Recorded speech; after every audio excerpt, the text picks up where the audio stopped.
वंदे भारतीं गणपतिं रामं च जनकात्मजां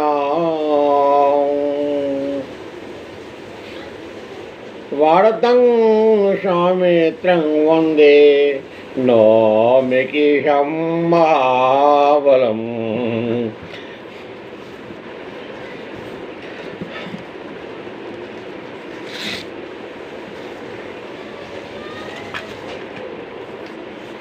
आरती आनंद रामायण की, सीताराम चरित गायन की। भरत लखन शत्रुघ्न लला की, हनुमान रघुवीर कला की, आंजनेय रघुनाथ कला की। वाल्मीकि भव कृत्य तुलसी की, हिम करहि वाणी तुलसी की।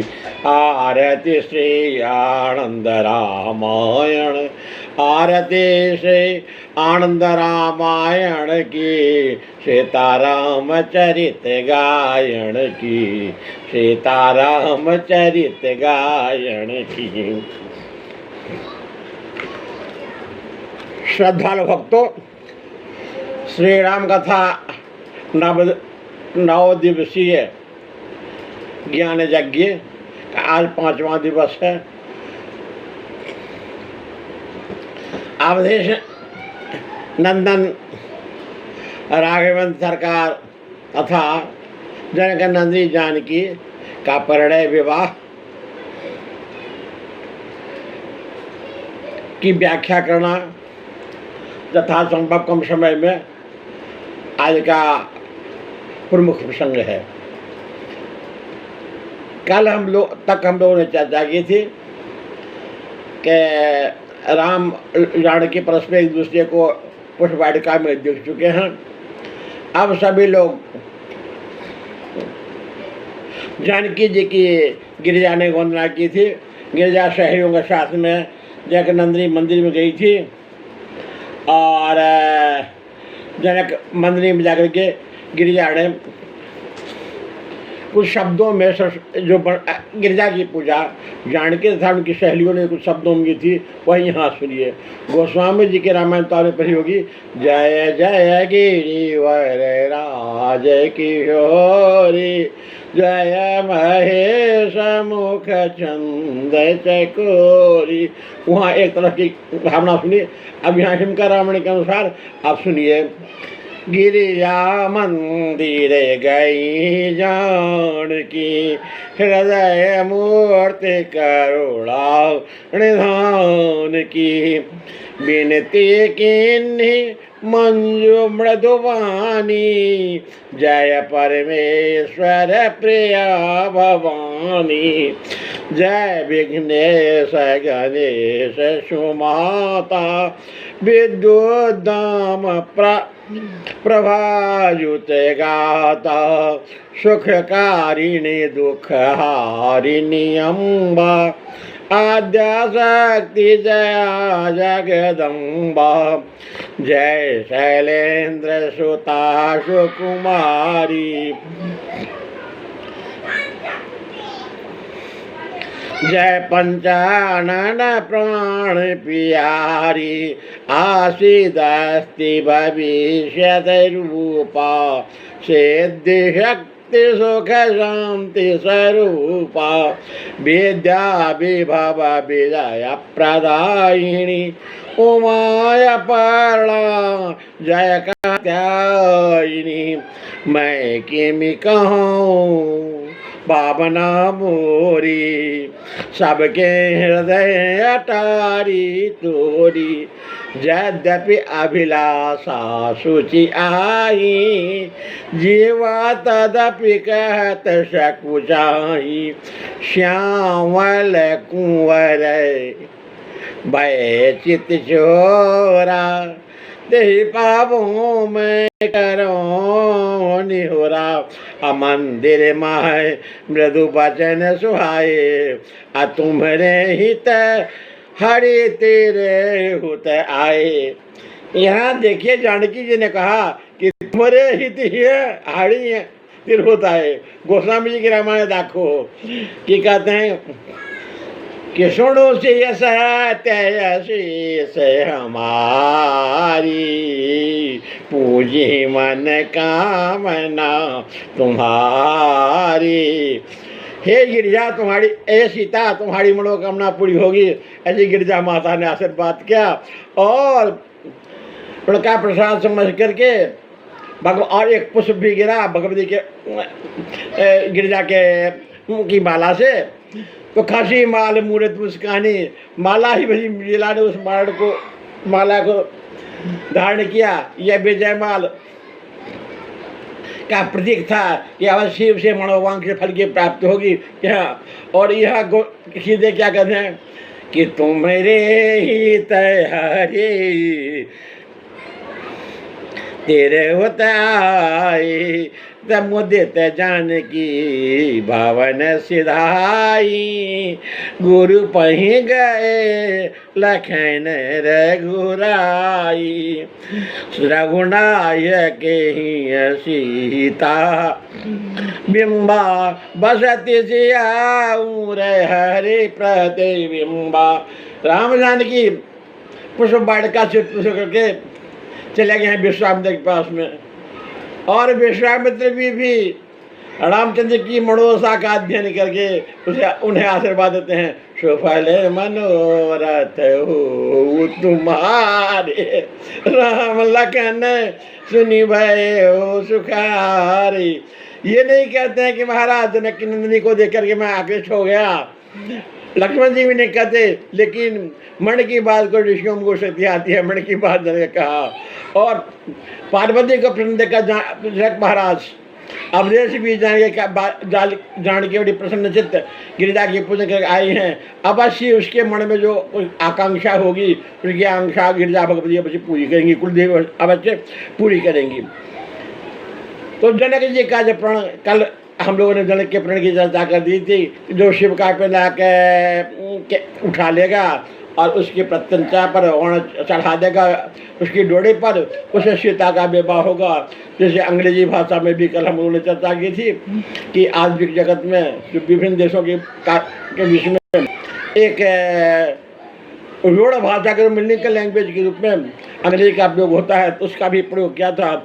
अब विभिन्न देश के भूपत आए जिनकी चर्चा कल हम लोगों ने की थी कि विदर्भ के कई उत्कल कांची, ये सभी देवों के नाम देशों के नाम जो समय देश थे। अभी भी उत्कल कहने से हम लोग उड़ीसा का उड़ीसा जो कहते हैं उड़ीसा, तो उस उड़ीसा का प्राचीन नाम यह उत्कल ही है। विदर्भ वो उत्कल के जो है उस समय का, वो आधुनिक युग में उसे कश्मीर मानते हैं। तो विदर्भ के कई उत्कल कांची, मथुरा माहिष्मति अवंती, प्राग्योतिषपुर काशी राजा, अंग बिंग नृप कुंवर संवाजा।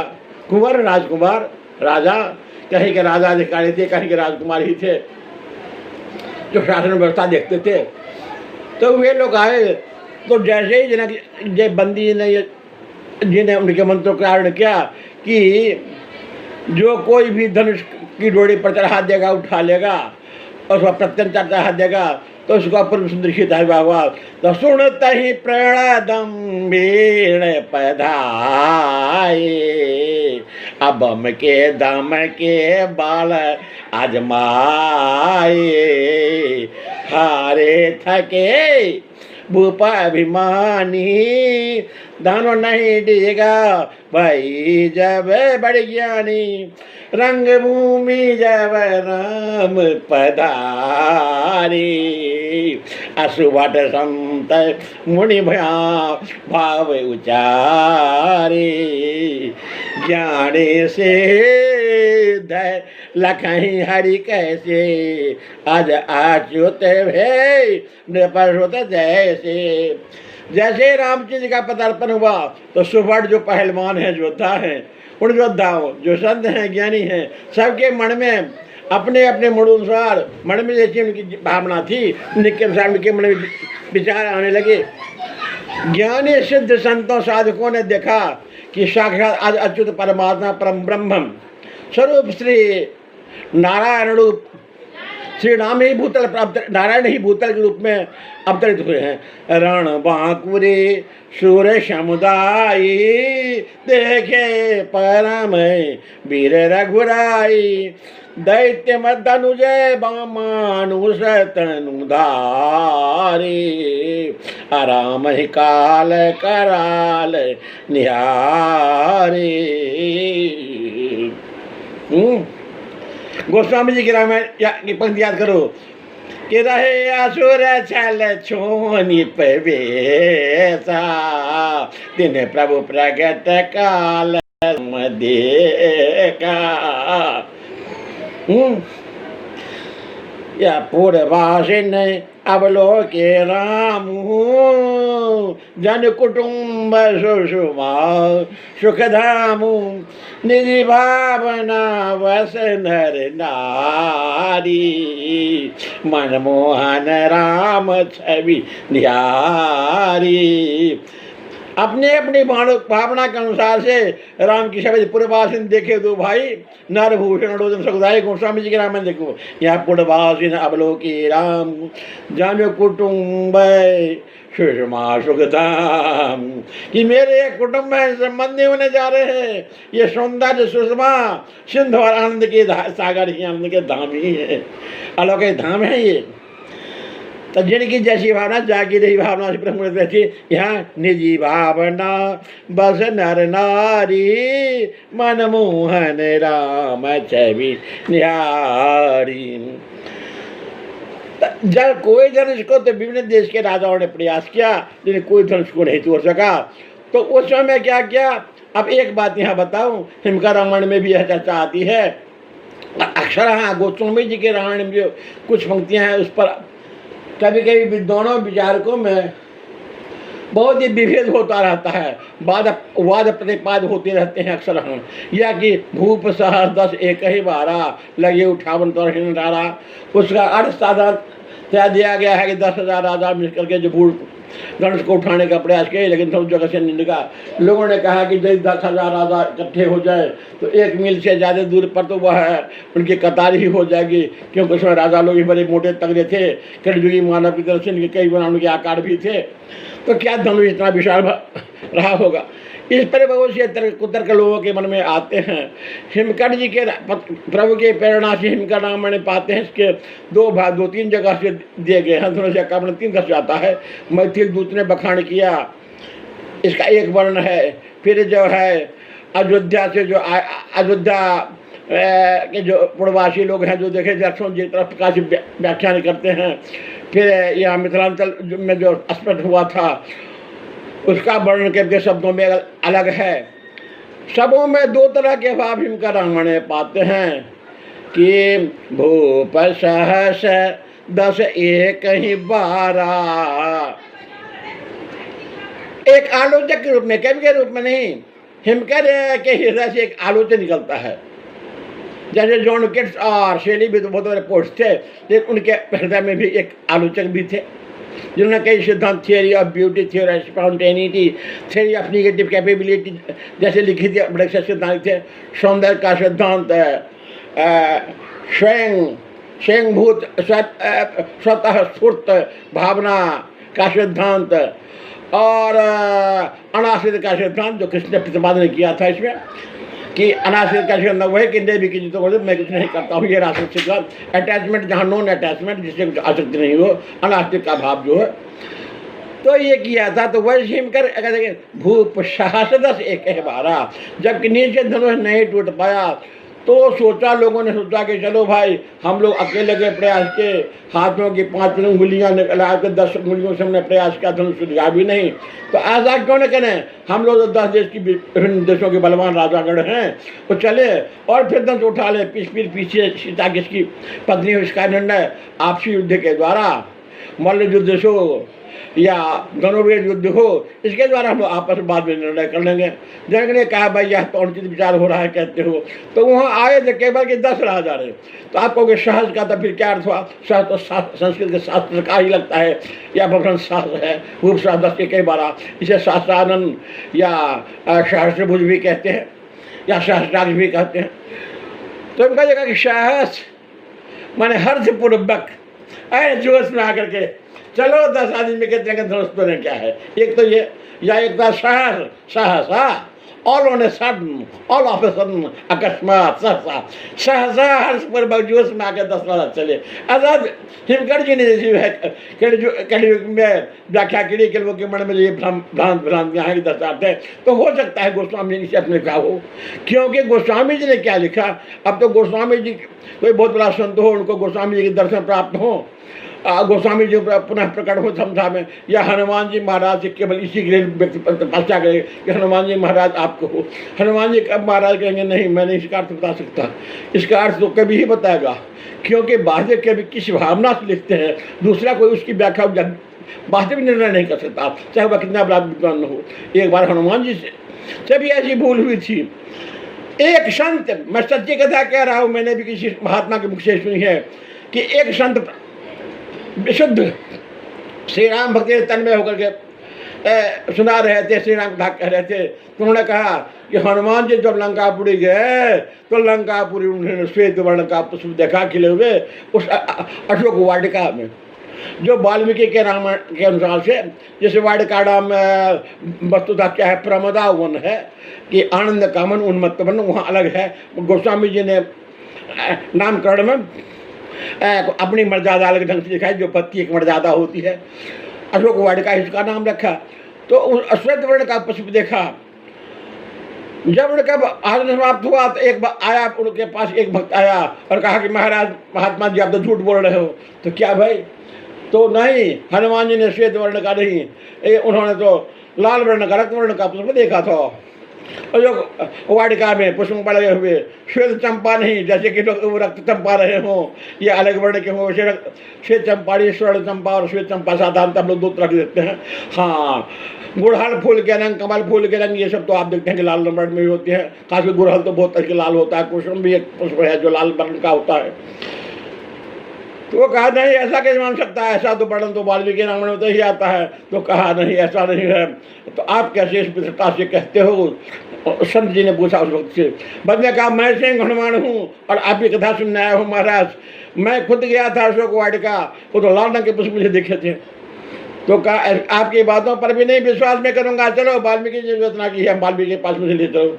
हनुमान जी कंधे पर चढ़ाए, उसने महाराज को बताया वहाँ रखो और चले गए वाल्मीकि जी के पास। वाल्मीकि जी थे वे गदगद हो गए, हनुमान जी महाराज आए, वो कंधा पर चढ़ा करके इस भक्त को लाए हैं।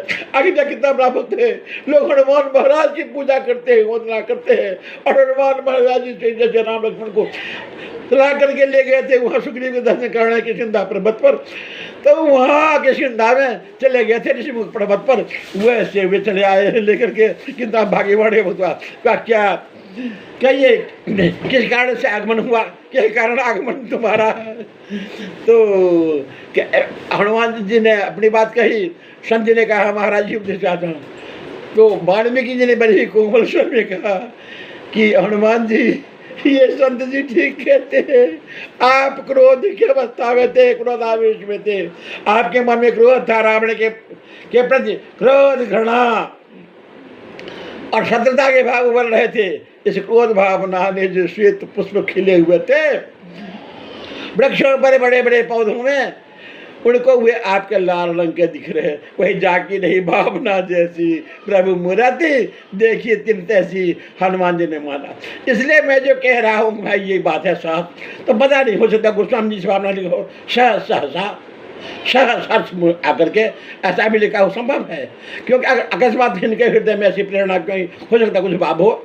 और फिर संत हनुमान दास जी जो कहलाते हैं, हनुमान जी की कृपा तो हुई थी गोस्वामी जी पर भी और जी पर भी हुई है। अभी से चलो सीता जी ने प्रार्थना, सीता जी को बड़ा जब कोई राजा लोग नहीं तोड़ पाए तो फिर इसका आग्रह हुआ, क्योंकि कम समय में कथा क्या मुख्य भाग कहना है, सुनाना है। और फिर ये मिथिला कांड है, इसे मिथिला के परंपराओं के अनुसार, यहाँ के रीति रिवाजों के अनुसार से कुछ मिथिलांचल में किस प्रकार से राम जी का स्वागत हुआ, प्रकार के विवाह की सारी प्रक्रियाएँ पूरी की गई। अब वह सब सुनो, तो इसलिए चलो। तो राम जी ने धनुष तोड़ डाला, उसका संक्षेपी वर्णन। शिव धनु विशाल शेषु हरि मराल बट महु मशाल जज्ञांगण सो है। भगवान शंकर का धनुष बहुत विशाल है। और क्या है, बालक है, छोटे हैं, 15 वर्ष के हैं, छोटे ही हैं, वे बहुत ज़्यादा उम्र के 50-100 के वर्ष के नहीं हुए हैं। शिशु हरि मराल, छोटे हंस के समान है बुद्धि वाले। शिशु हरि मराल अब भट महु मशाल, लेकिन चेहरे एक दिव्य कांति है, जिसके फलस्वरूप ऐसा लगता है कि मशाल की जो चलाए हुए चलते हैं पहलवानों में, हारों में जलाए हुए चलते हैं। जैसे सुखदेव जी जब पहुंचे थे तो उनके स्वागत में बड़े जी के कहने श्रीमद् भागवत कथा, तो बड़े बड़े ऋषि मुनि भी जो है वे बड़े बड़े ऋषि मुनि खड़े हो गए थे स्वागत में। अब महाभारत पढ़ते हो गए, बड़ी अच्छी व्याख्या है 4 श्लोकों में महर्षि व्यासदेव जी ने। अब सुखदेव जी का, अपने पुत्र का नहीं, पुत्र हालांकि सुखदेव जी उनके हैं, लेकिन पुत्र का नहीं, बल्कि कथावाचक सुखदेव का, कथावाचक का सम्मान व्यास जी ने, पुत्र का सम्मान नहीं, कथावाचक का सम्मान किया था। इसलिए जब कभी यह पंक्तियाँ कही जा रही है तो सोचो कि हिमकर कभी एक अलग व्यक्ति है, और हिमकर कहने वाला वह आलोचक, समालोचक या व्याख्या करने वाला, व्याख्यान करता एक अलग व्यक्तित्व है। दोनों दो व्यक्तित्व है, समान व्यक्तित्व से उसकी तुलना मत करना। तो वे क्या हुए, तो रामचंद्र जी आपको शिवधन विशाल शेषु हरि मराल बट महु मशाल जज्ञांगन सोहे केशरी कंद दीप्त भाल कर जुग विशाल पीतांबर मोह। सिंह के समान की चौड़ी, उनके चौड़ा सीना है, उनके विशाल स्कंद हैं, और उनका ललाट दीप्त है, लाट से एक अद्भुत कांति ज्योति निकलती है। उनके दीर्घबाहु भगवान श्री राम हैं, बड़े बड़े उनकी भुजाएं हैं, बड़ी बड़ी लंबी लंबी भुजाएं हैं, और वे पीते बहदाड़ के हैं। उसी को कई बैठ कहता है केसरी कंध उद्दीप्त भाल कर जुग विशाल पीतांबर मोहे कोदंड भये दुई खंड धरा नभ बीच सुहा वन पावन लागे कोदंड भये दुई खंड धरा। अब कोदंड के दिन उसको शिव पिला जो था, ठीक दोपहर के समय में जमीन आसमान के बीच में हिरण्यकश्यप का जो भगवान ने संहार किया था, वो तो सायंकाल की वेला में भाई जमीन आसमान के से ऊपर अपने जंगा पे रख के, तो भगवान ने यहाँ जंगा पर को नहीं रखा, हाथों में लेकर के तोड़ते हैं, 2 भाग जो हो जाते हैं, पुराना सिद्धर होने के कारण से बदन टूट गया। ऐसी बात नहीं, कंडीशन जो रखी गई थी उस सोच करके धनुष अनाया टूट जाएगा, काफ़ी पुराना उन्हें। कुछ लोग आजकल ये भी एक सेंस लगाते हैं कि रामचंद्र जी शायद तरकीब से नहीं तोड़ा इसलिए वह टूट गया, धनुष तो उन्होंने उतार तोड़ मुना सावधानी।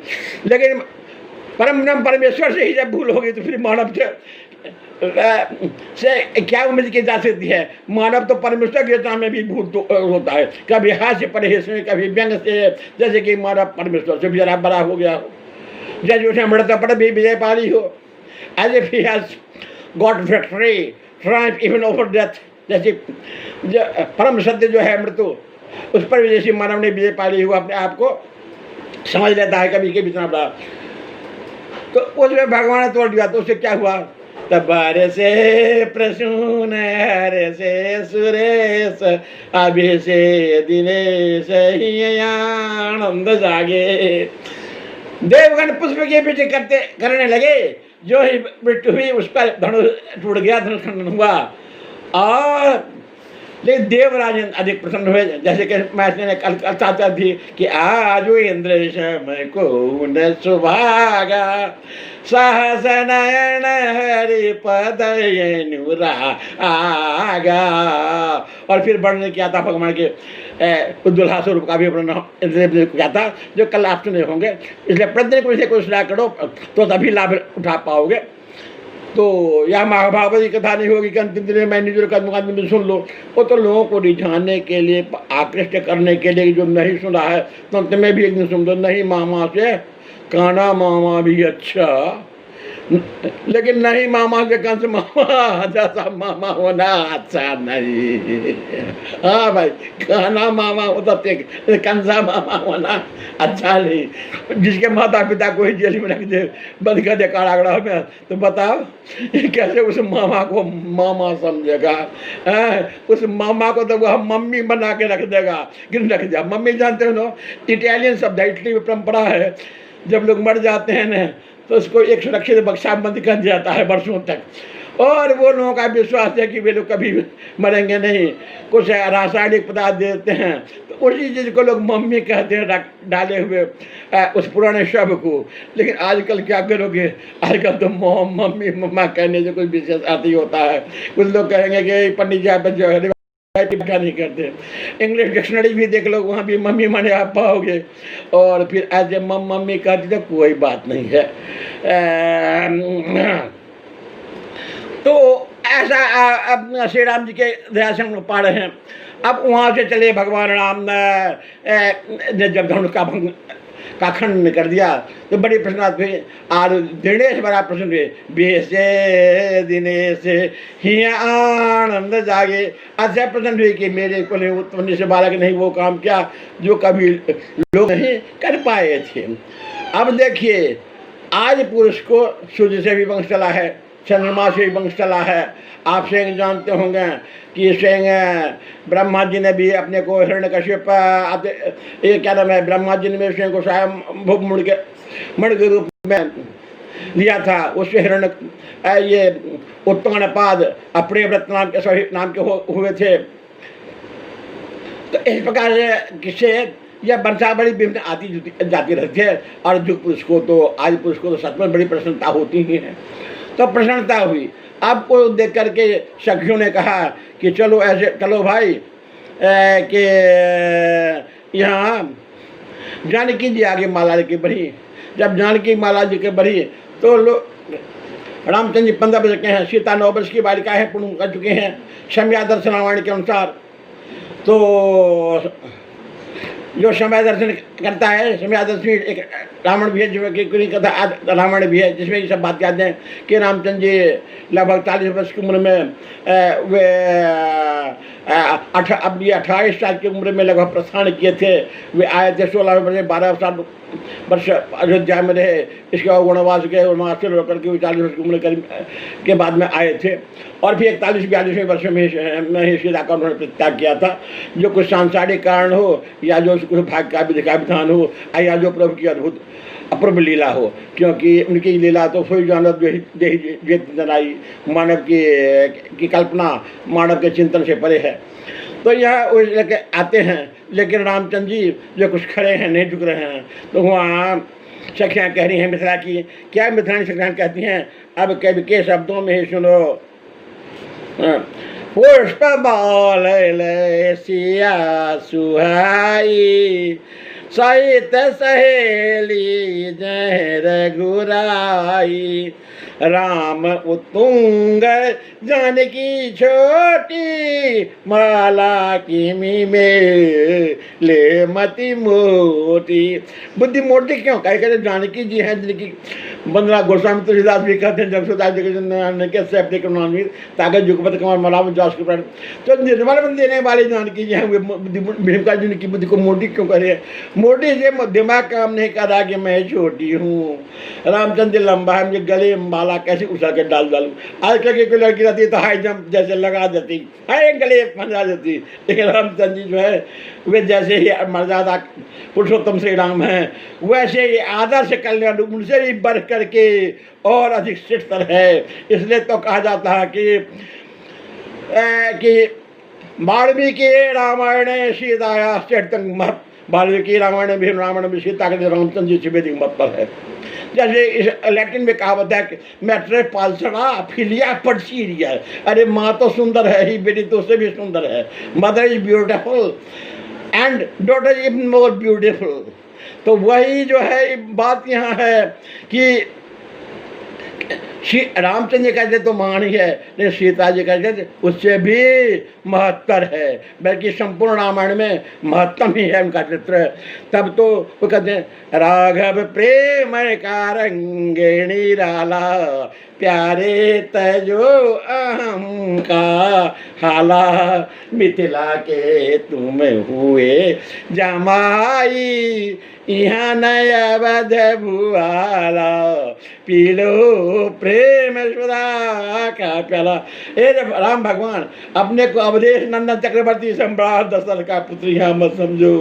तुम तो यहाँ की जमाई राजा मेहमान आप हो गए हो, जमाई राजा हो, और जगह आप योद्धा हो, पहलवान हो, और लोगों की नज़र में आप भगवान राम हो, यहाँ तो आप मेहमान हो। तो प्रेम अमृत का ये प्याला पी लो, और ये अहम अहंकार का हाला भी जो है गरज इसका परित्याग कर दो।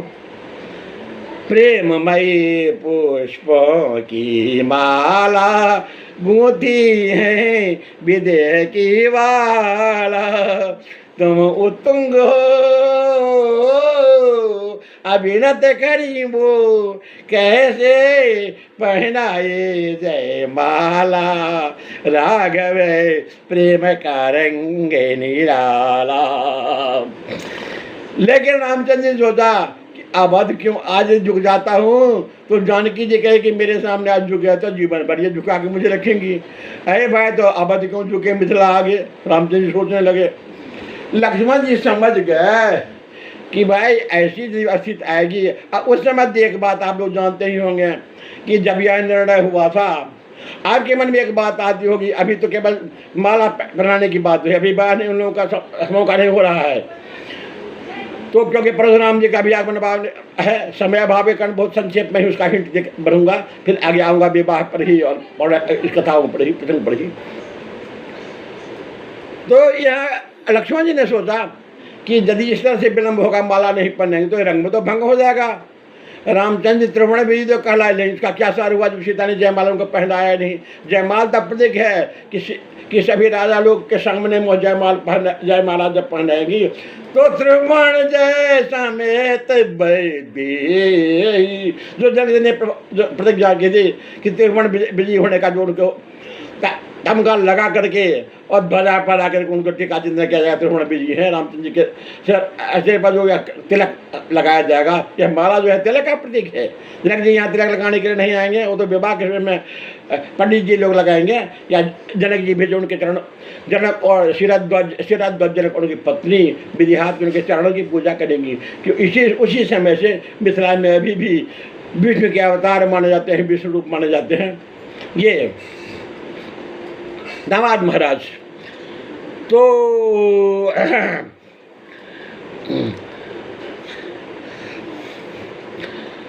जब भगवान राम उत्तंग रहे तो लक्ष्मण जी ने जुड़ा कि अच्छा मैं तो शेष अवतार हूँ, जहाँ जानकी जी हैं वहाँ क्यों नहीं करूँ। तो वहाँ जाकर के जननी के अंदर जो मैं हूँ, मेरे सर पर जो धरणी है, मैं धरणीधर कहलाता हूँ, तो वहाँ क्यों न मेरा थोड़ा सा मैं मस्त ऊँचा कर दूँ।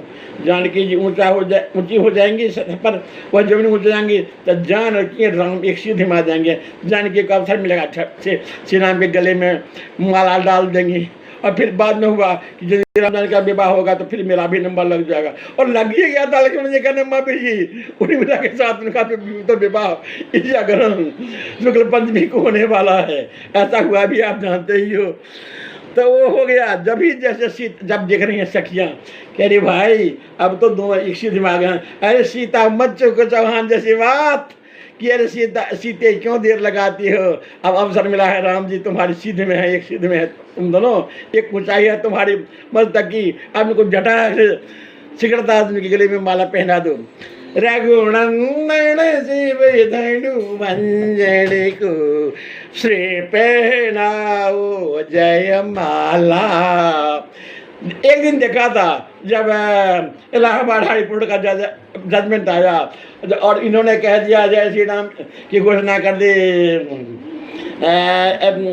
ये झारखंड आदि के बहुत बड़े नेता, भाजपा के नेता श्री लाल कृष्ण आडवाणी जी जय श्री राम, तो बड़ी भीड़ नजर की भाई जय श्री राम कहते हैं, विश्लेषक लोग कुछ ऐसे कहने लगे, आशुतोष जी भी कहने लगे। तो यहाँ देखो हिमकर रामायण भी है कि को श्री पहनाओ जय माला, वहाँ वे श्री ही कहते हैं किशोरी जी को, सीता जी को। इससे श्री जय श्री राम और जय श्री राम में अंतर नहीं, अंतर कुछ नहीं। जैसे श्री गिरिंद्र मोहन जाकर या डॉक्टर गिरिंद्र मोहन जाकर की बात, डॉक्टर अंग्रेजी का सम्मान डॉक्टर ऑफ फिलॉसफी प्राप्त करने के, पीएचडी प्राप्त करने के कारण से पीएचडी होल्डर भी कहलाते हैं। अन्यथा श्री है समूह के लिए जिनको जो डॉक्टर हैं, या और मैं कहने के लिए भी तो नाम के लिए डॉक्टर है, बात में तो ज़्यादा से मरीज ही रहते हैं भैया बने हुए, कुछ वृद्धावस्था भी है या कुछ शरीर का कंस्ट्रक्शन भी ऐसा ही होता है एक जो कुछ पहले से है। तो यह कहते हैं कि रघुनंदन शिव धनु भंजन को श्री पहनाओ जय माला, या शिव पहनाओ जय माला, यह सुमन हार मन मत श्रृंगार आनंद बरहने वाला, प्रेम के सुकोमल पुष्पों को स्वीकारो राम रसाला, कौशल्यानंदन सिय रंजन तिरहुत तेरा ससुराला, जहाँ खान पान सम्मान दान में प्रेम उमंग निराला, जहाँ व्यास तनय ज्ञानी विदेह के चरण भोज पखारा, परिणय अवसर मंजुल मनहर हो सुख सरसाने वाला, हे जनक नंदनी पुरुषोत्तम, हे जनक नंदनी वीरोत्तम, हे जनक नंदनी शिव धनु भंजन को पहराओ जय माला, शिवेली राम रे माला, जय सीता जय दशरथ लाला। तब फिर दूत अयोध्या देश गए कुशल देने के लिए कि आप राम जी का विवाह करा दें। सर धर के राजा जनक जी आए, यहाँ शत्रुघ्न जी भरत जी भी आए थे बारात में। सोचा कि चलो भाई बड़े भैया की शादी होती है तो भाभी जी के दर्शन कर लूँ। उन्हें कहा मालूम था कि भाभी जी के देवरानी के भी दर्शन उन्हें प्राप्त हो जाएंगे जनकपुर में। भाई भरत जी आए थे देखने भाभी को, लेकिन भाभी की देवरानी जी, भाभी की जो बहन जो थी वह वही उन्हें मांडवरी के, भरत जी को मांडवरी के दर्शन हुए जो भरत जी की पत्नी हुई, और उसमें के दर्शन हुए जो शत्रुघ्न जी की पत्नी हुई। फिर लक्ष्मण जी को उर्मिला के दर्शन हुए जो जनक की दूसरी पुत्री थी, और जनक के भाई कुशध्वज की 2 पुत्रियां हुई मांडव्य सुकृति थी। तो वे सखियां लोग आए जिनके नाम आप पहले थे, सखियों की लिस्ट में भी पहले वो भी थे। तो वे लोग आए। अब जैसे ही धनुष की आवाज़ हुई तो क्या हुए, तब पहुंच गए ये भगवान परशुराम का आगमन हुआ।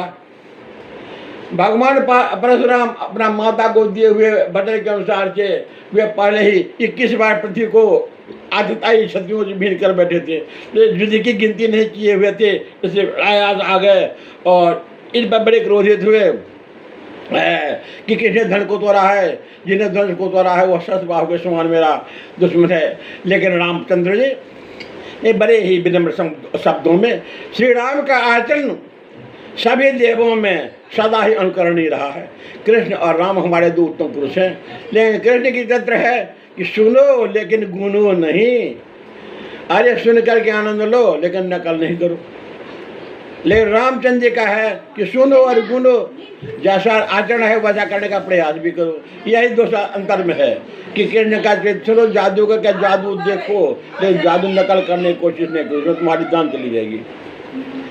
आप कहोगे कि आप तो ऐसी बात कर रहे हो तो क्या कृष्ण की बच्चों नहीं करें, कह तो रहा हूँ, कह रहे हो, लेकिन हम और आप में हो सकते नहीं है। कहोगे क्या लोग, अरे कृष्ण जी ने तो इतनी शादियाँ की थी, इतने की थे 16,108 थी, मैंने 102 कर लिया, 203 कर लिया, तो क्या जुल्म हो गया, क्या जुल्म हो गया, क्या अन्याय हो गया। अरे भाई संभाल पाते हो तुम। नारद जी ने तो परीक्षा ली थी तो कोई भवन खा ही नहीं पाया था, सभी भवन बिन रूपम से कृष्ण थे। या क्या तुमसे संभव है? तो इसलिए बड़े लोगों का निकल करो।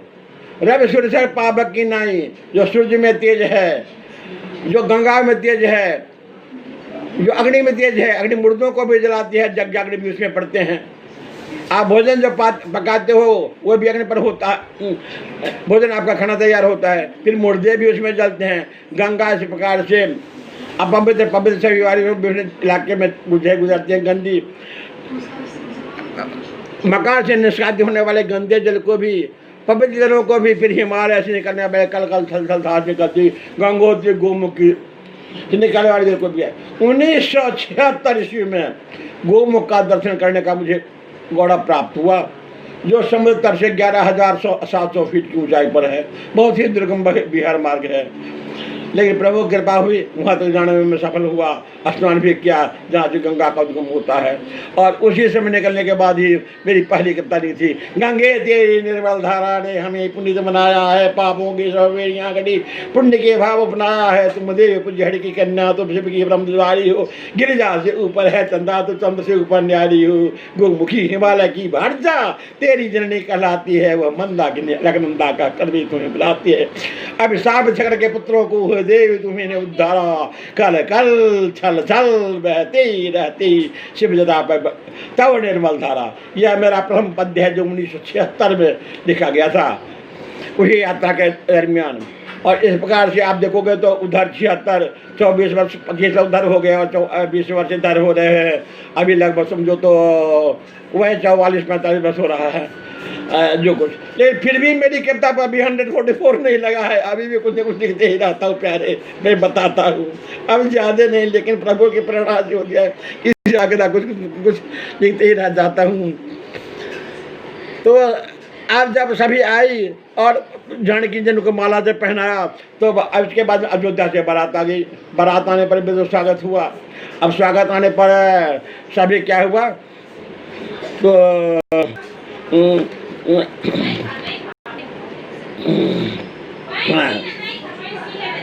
स्वागत आने के बाद में क्या हुआ, तो सभी सखियों ने क्या किया था, द्विजगण। इसके बाद में बाकी भाई एक प्रपोजल दिया गया जनक जी और कुशध्वज की ओर से, प्रस्ताव मिला राजा दशरथ जी को कि हम लोग यही चाहते हैं कि इन लोगों का भी, इन बालकों का भी आप अपने और बाकी 3 बालकों को भी हमें दे दें। हमारी भी 3 कन्याएं हैं, हमारे और कुशध्वज की, और यह संबंध और प्रकार प्रहार हो जाए। महर्षि वशिष्ठ जी गुरुदेव की आज्ञा प्राप्त कर दशरथ जी ने उसे स्वीकार कर लिया। एवरीथिंग वॉज ओके कि हाँ हाँ ठीक है सभी भालो अच्छे ठीक है, चलो सालो हो जाए हाँ भोजते यो काज अहाने घबराओ कोनो बात नहीं। मिथिला ने चिंता नहीं कीजिए, जब आप लोगों की ऐसी अयोध्या ने जब आप लोगों की इच्छा है तो अभी मिथिला ने अयोध्या जनरेश ने उन्हें वचन दिया कि सारा काम हो जाएगा। तो सभी हो गई। अब जब ये सारी बातें हो गई तब क्या हुआ, तो यहाँ मिथिला में अब विवाह की तैयारी होने लगी, और हमारे पंडितों ने पढ़े गणेश जी कुल देवी का कि कुछ मंत्रों से पूछा कि इनका रामायण में भी कुछ पंक्तियाँ आती है। समय अभाव के कारण ज़्यादा वो पंक्तियाँ काफ़ी लंबी है, 32 पंक्तियों की है। मैं 2-3 पंक्तियाँ कुछ कह देता हूँ। अखंड कीर्तिदायिनी सदा जय प्रदायिनी वाणी में नारायणी भक्ति प्रयच्छन पायिनी जय आदि शक्ति स्वामिनी जय नीलकंठ भामिनी दुर्दम्य सिंह वाहिनी अदम्य वेग गामिनी। ऐसे कुछ पंक्तियाँ आती हैं। फिर 16 समाजिकाओं का पूजन हुआ। मात और जनक जी को वर्षों पुरोहित करने वाले विवाह रामचंद्र जी को विवाह कौन कराया था, जिस अयोध्या का अहिल्या माता का उन्होंने उद्धार किया था, वही अयोध्या अहिल्या और गौतम के पुत्र शतानंद जी थे। शतानंद कुल पूज्य हमारे जनक जी के वही कुल पुरुष थे। तो ओ सदानंद जी ने कहा मात्र का पूजन कुल गुल कीन्हा कुल अचल सुहाग मातु भर दिन्हा। माता का पूजन उन्होंने की। अब 16 माता का पूजन मिथिलांचल में होती हैं, शायद अन्य जगहों में भी होती होंगी, क्योंकि मैं बहुत भ्रमण नहीं किया है और न सारी जगहों की विवाह रीतियाँ ही मैंने देखी हैं। अब उन षोडश माध्यिकाओं के नाम आप जानते होंगे या थोड़ा जाने। गौड़ी, पद्मा, शची, मेधा, सावित्री, विजया, जया, देवसेना, स्वधा, स्वाहा, लक्ष्मी, आत्मदेवता, पुष्ट, तुष्ट, धृति, शांति, षोडश माता मंगला, कल्याणकारी षोडश मालिका हुआ। तो मालिका पूजन हुई। मालिका पूजन के बाद में सखियां आई और ये पूर्ववासी भी हैं, कुछ मंगल गान हुआ, फिर रामचंद्र जी का ये स्वास्थ्य रक्षण परीक्षण हुआ, कुछ परीक्षण गीत भी हुए, रामचंद्र जी के परीक्षण गीत भी। अब समय के कारण से हम सारी चीज़ें जो है वो परीक्षण गीत भी वगैरह भी नहीं जो है सो शायद सुना दूँ या ना सुनाऊँ, क्योंकि समय का अभाव रहता है भाई, कभी कभी नहीं हो पाता है। तो पहले अब सर्जन के बाद देखो जो कर रहे हैं सखी। अब वे कहती हैं रामचंद्र जी जो घूम रहे हैं उनका नाक में हाथ भर करके श्वास प्रश्वास के लिए सखियाँ ले जा रही हैं उन्हें लिवा करके जहाँ पर लोग ठहरे हुए हैं। अब वहाँ से बारात तो वहाँ से उन्हें सखियाँ जुबतियाँ शुभ सुनैनी नाड़ी अनेका, वे मृगनैणी, विधुपत्नी, कोकिल बैणी, वे नाड़ियाँ आ रही हैं और वे ले जा रही हैं इनको सुना करके। उसी में से रामचंद्र जी का सोचना कि अब विवाह में है भाई जाना है। अब यहाँ देखते हो कि रामचंद्र जी का विवाह पहले पूर्व नहीं हुआ बिंदु के रूप में, अब समुद्र में थे और सागर महाराज देता। अब समुद्र में कौन सा विधि हुआ होगा रामचंद्र जी का विष्णु भगवान नारायण का लक्ष्मी के साथ। वैसे ही देखिए रहे तो ये अकेले पड़े लक्ष्मी माला लेके समुद्र से निश्चित ही लक्ष्मी महालक्ष्मी माला लेके घूम रही थी। देखा कि भाई किसको देखूं, सभी लोग मुँह बाबा के खड़े थे, इंद्रदेव थे, वरुण देव थे, राधा बलि थे, सभी देख रहे थे। भाई देखो सम्राट उठते कि भाई मुझे मेरे गले में डाल ले, मेरे गले में डाल ले। लेकिन देखा कि नहीं, जिसको मेरी चाह नहीं हो उसे ही मैं गले डालो। बीच एक आध जगह में यहाँ पड़े थे तो गले में जयमाल डाल दिया, तो वहाँ तो जयमाला डाल दिया, वही विवाह हो गया, वही फाइनलाइज हो गया गंतव्य विवाह की तरफ से। लेकिन यहाँ तो विधिवत ने कोई विवाह कर रहा है।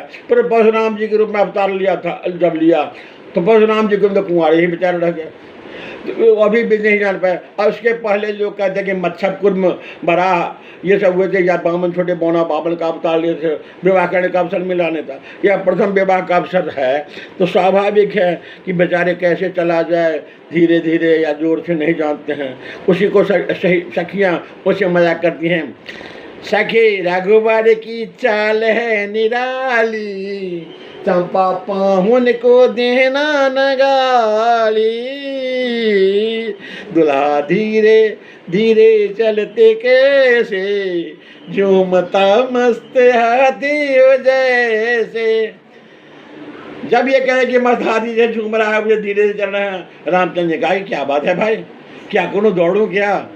ये तो कहने कि खड़ा तो झूम रहे हैं, तो चलो पता नहीं, पहले खड़ा हो जाता हूँ, देखता हूँ कि क्या कमेंट करती हैं, क्या मुझ पर टिप्पणी करती हैं, तब सोचूंगा। जो वे कहेंगे कि और धीरे चढ़ने के लिए या खड़ा हो जाइए बीच में, कुछ दूर चले हैं, थक गए हैं या क्या, तो मैं थकने वाला तो नहीं हूँ, लेकिन जब का ऐसा नहीं होगा, यहाँ की रीति रिवाज होगी तो करना पड़ेगा। तो अब खड़ा हो गए श्याम सुंदर, अप्सराओं के बीच जन पुरंदर।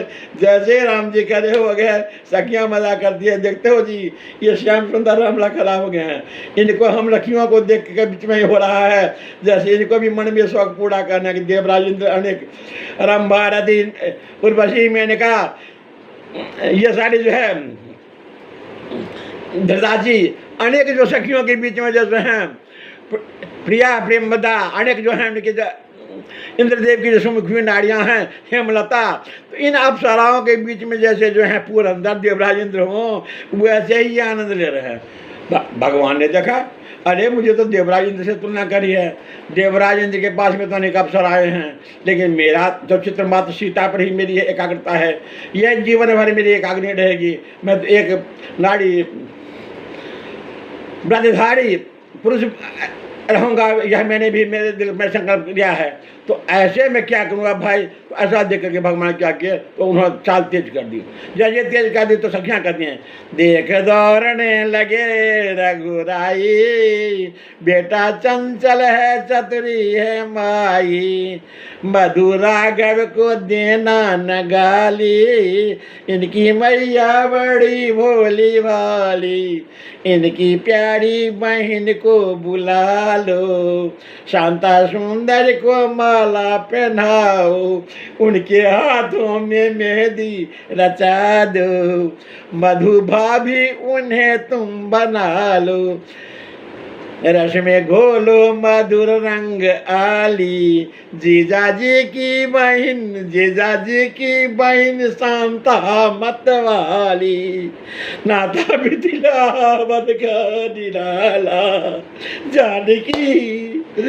जानकी गोरी है राम काला, राम लक्ष्मण यावद के सितारे, हम हैं उनकी वे प्यारे हमारे, झूमते नाचते पुर निवासी, झूमते नाचते पुर निवासी, गीत गाते मधुर मिथिलावासी, विष्णु साराम जीजा दुलारे, इंदिरा सीता के प्राण प्यारे, वर्ण चौवन उभय राम सीता, अंक अक्षय महामंत्र गीता, गीत पढ़ क्षण का चंपा सुनाओ, राम रघुवर को हिम कर रिझाओ, एक माला में 108 दाने, सीता में 54 बार, राम में 54 बार। मैंने पहले भी कहा था, जो लोग पहले मेरी ये नहीं सुने होंगे वो आज सुन लो। राम में देखते हो कि 5 स्वर व्यंजन को से लेकर के पो तक, कबर्ग चबर्ग टबर्ग तबर्ग पबर्ग कह कह से लेकर के पफा मो तक 25 स्वर्ण वर्ण हुए, और यो रो दूसरा जो व्यंजन रो है तो 25 2 27 हो गए, इनके रा और मो 25 वर्ण हुआ, और राम रो और इसमें आ लगा हुआ ओ आदू, तो 27 2 25 स्वर, फिर 2 व्यंजन, फिर 2 स्वर, तो 25 2 27 2 29 हो गए। और मोह में राम मोह कबर्ग चबर्ग टबर्ग तबर्ग पबर्ग पप मोह 25 व्यंजन, 29 और 25 54, और सीता में भी गिनती करो इस प्रकार से, जैसा मैंने समझा दिया, इसमें भी आप 54 वर्ष पाओगे। तो कहा कि यही एक महागीता है, और कुछ नाम आप नहीं जब वो जैसे गोस्वामी ने कहा, और देवता चेत धरई, हनुमत से सर्व सुख करई, संकट कट मिट सब पीरा, जोश मिरे हनुमत बल बीरा।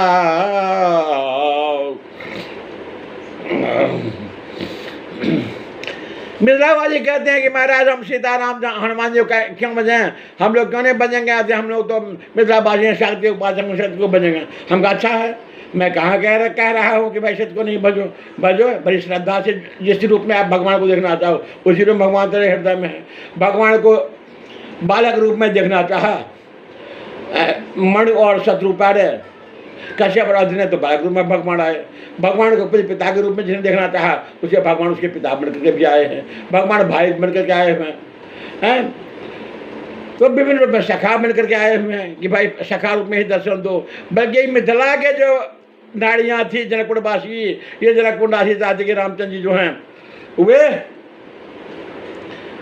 मेरे स्वामी हैं, उनका प्यार प्राप्त हो, बहुत सी नारियाँ चाहती थी, तो वही द्वापर में आकर गोपी हो गई हैं, और महाराष्ट्र में वही गोपांग हैं तब तो। और उनकी नायिका राधा जी होती हैं, जो राधा जी सीता जी नहीं हैं, उनकी नायिका भी एक भिन्न है, जो भक्तों में ऋषियों में उसे परम श्रेष्ठ थे, तो वे हुई हैं। तो इस प्रकार से अब क्या हुई, इसके बाद हुआ कि भाई देखो अब उठंगर कूटने की विधि आती है, जिसमें लोग सहस्र शिरका का मंत्र पढ़ाते हैं, देखते होंगे उखली में लोग कूटते हैं, उसमें बड़ा रहते हैं, दुल्हे लोग रहते हैं, और साथ साथ ग्राम में के भी उनके उम्र दराज के, उनके उम्र के हम उम्र भी और लोग रहते हैं जो उनमें साथ देते हैं।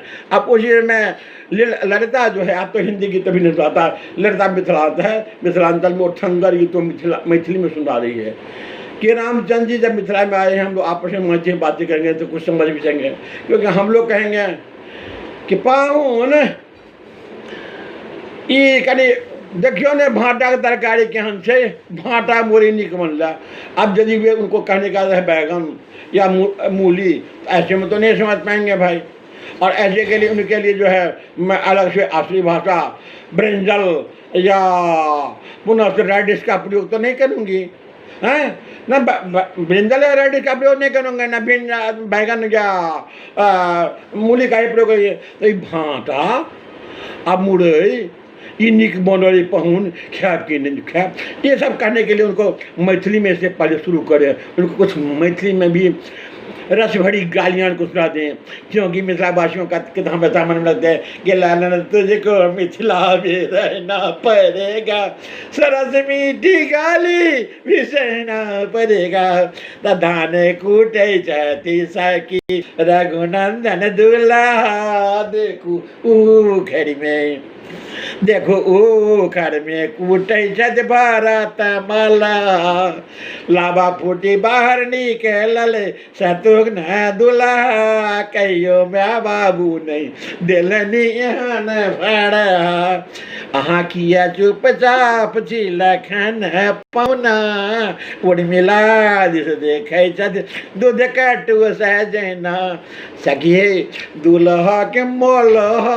कहलियन के ना, मल्हा मल्लाह को निषाद को मिथिलांचल में लोग कहते हैं, दूसरा मल्हा का अर्थ होता है मिथिलांचलियों में नारियों ने क्यों कहा कि जो हमारे मन के मल को जो हरण कर दें, पापा पाप को हरण करने वाले, मल्हा मल को हरण करने वाले, मन को निर्मल बना दें। और मिथिलांचल ने रामचंद्र जी का निवेदन किया तो भाई बहुत पहले निवेदन का तुलसीदास तो बाद में कहा था कि जनक सुता पद कमल मनाबो जाल कर निवेदन, और मिथिलानी तो गोस्वामी तुलसी जी से बहुत ज़्यादा ऊपर की भक्ति है, जो पहले से कहती हैं, गालियाँ देती हैं, और फिर भी वे कहती हैं क्या कि मन के निर्मल बना दे तू राम पाहुना, अहिम कर गीत उठंगर लागरनी के बहिना। अब रामचंद्र जी का सभी बहनों का, सभी भाइयों का, चारों दूल्हे का ये मंगल दुल्हे मंगल बारात मंगल पावन, मंगल पावन मंगल पावन में ऋतु प्रभात, मंगल अग्रहण के कामास परम, शुक्ल पक्ष में सचमी मंगली मंगल में एवं मंगल में सब सरात। सरात बारात, जो बारात में अयोध्या से आए, सरात जो यहाँ जनकपुर के हैं, यहाँ लड़के बच के हैं, जैसे हम लोग लड़के बच के हैं तो वे शरात कहलाते हैं। या वैसे साधारण लोग बाहर सुनने वाले नहीं समझते हो बड़ा शरात, ऐसे समझ लो कि एक लोग गेस्ट हुए दूसरा पार्टी होस्ट हुआ। लेकिन आजकल क्या कहते हो भाई, मिथिलांचल में वो होस्ट को तो गोश्त मनाया जाता है, गोश्त समझते हो ना, भूत शाही मुर्दा रूपी भूत बनाया जाता है। अरे हम लोग के ज़माने में 9, 11, 13 ये बारात ये जाते थे लड़के का साथ, और आजकल में तो मत पूछो, लोग अपनी औकात प्रदर्शन इसी में करते हैं कि चलो 200-250 बारात में ले आया, 250 ले आया, कितने के बात पर कुछ